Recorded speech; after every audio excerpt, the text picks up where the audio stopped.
Assalamualaikum warahmatullahi wabarakatuh. Apa kabar semuanya? Semoga senantiasa sehat, semangat, dan selalu bahagia.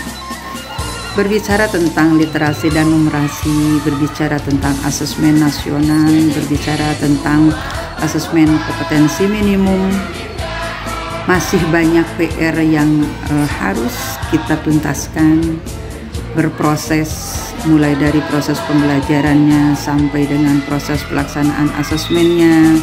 Kemudian kita juga harus mengkaji betul-betul dengan cermat, betul-betul dengan bijak, di mana kendalanya, di mana masalahnya, apa yang menyebabkan murid-murid kita menghadapi asesmen nasional belum bisa menuntaskan semua permasalahan dalam soal itu sesuai dengan harapan. Ternyata dalam hal ini tidak semata-mata kesalahan atau kekurangan itu ada di murid kita, tapi juga kita harus menyadari bahwa kelemahan, kekurangan, mungkin hal-hal yang perlu banyak diperbaiki itu justru di layanan pendidikannya.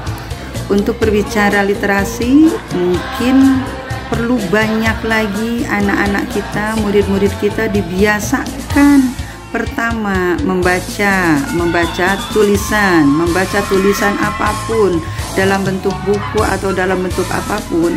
Kemudian mereka harus dituntut bisa memaknai apa yang ada dalam tulisan itu. Membaca intensif, membaca bermakna merupakan kunci dari literasi. Pembiasaannya itu merupakan jalan untuk menuju kemampuan yang lebih baik lagi pada murid-murid kita.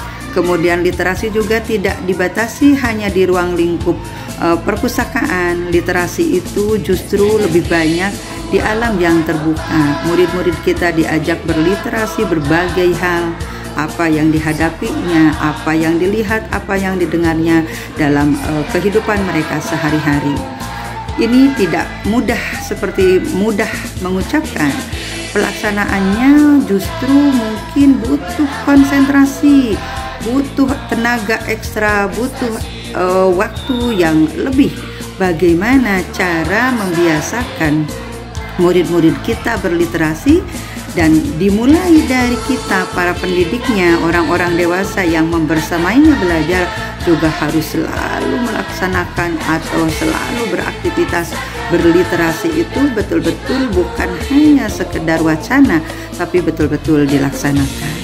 Efek dari literasi itu membangun kemampuan kreativitas, membangun kemampuan berinovasi, membangun kemampuan keberanian, membangun kemampuan mandiri dalam belajar murid-murid kita.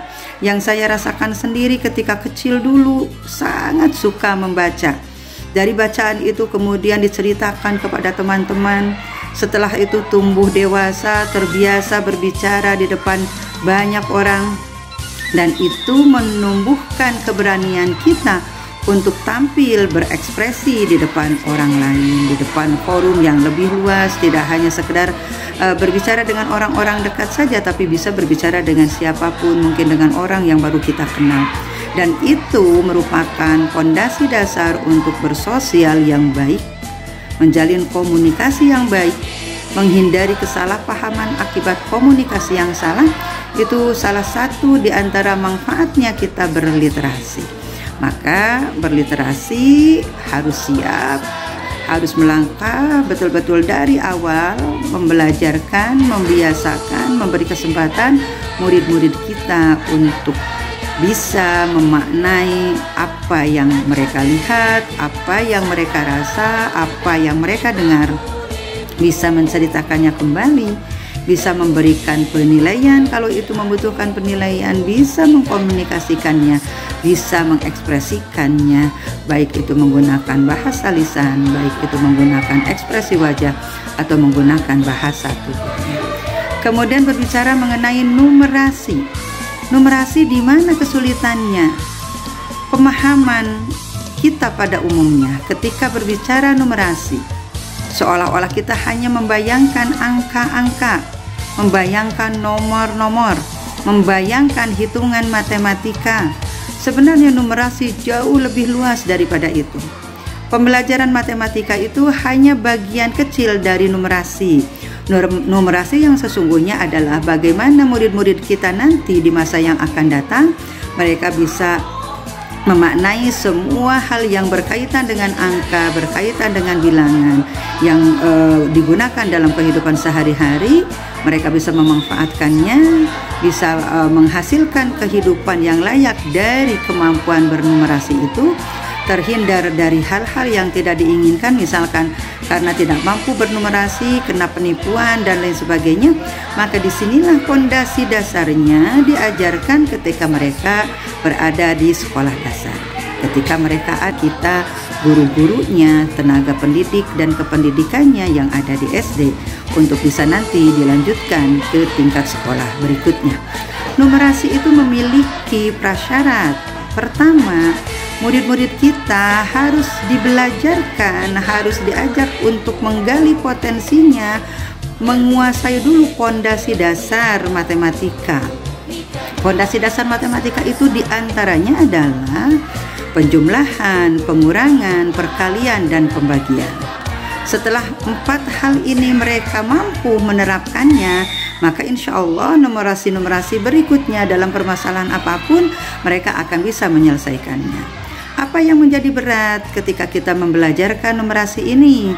Salah satu di antaranya kendalanya adalah kurang menguasainya atau kurang mampunya menerapkan perkalian, pembagian, karena mereka sendiri tidak menguasai perkaliannya, tidak hafal perkaliannya. Apa mesti dihafalkan? Belajar saat ini kan tidak boleh menghafal. Menghafal bagian dari proses pembelajaran. Ada hal-hal yang tidak bisa lepas dari hafalan. Contoh, ketika anak-anak dikenakan dengan operasi hitung, perkalian, pembagian, terus perkaliannya mereka tidak hafal, maka akan sulit bagi mereka menyelesaikan persoalan yang dihadapinya. Sebagus apapun strategi atau teknik atau pendekatan yang digunakan oleh guru, ketika anaknya tidak hafal perkalian, maka akan macet. Disinilah kesadaran kita bahwa mengajak anak bernumerasi, berikan dulu prasyarat belajarnya, kuatkan dulu fondasi belajarnya. Ini yang akan jadi PR kami juga di SDN 244 Guru Minda. Insya Allah mulai saat ini ke depan, mulai anak-anaknya, murid-muridnya ada di sekolah bersama kita. Setelah 2 tahun lebih mereka berada di rumah, inilah kesempatan menggali kembali gairah belajar murid-murid kita, menggali semangat untuk mampu berliterasi, bernumerasi dengan baik. Maka tenaga pendidiknya, tenaga kependidikan yang membersamainya di sekolah betul-betul harus menyiapkan diri dengan full fokus, full energi, dan full usaha bagaimana cara membuat murid-murid kita bisa belajar, bisa berproses dalam belajar, bisa membelajarkan diri, siap belajar. Kitanya harus siap mengajar. Terima kasih. Assalamualaikum warahmatullahi wabarakatuh.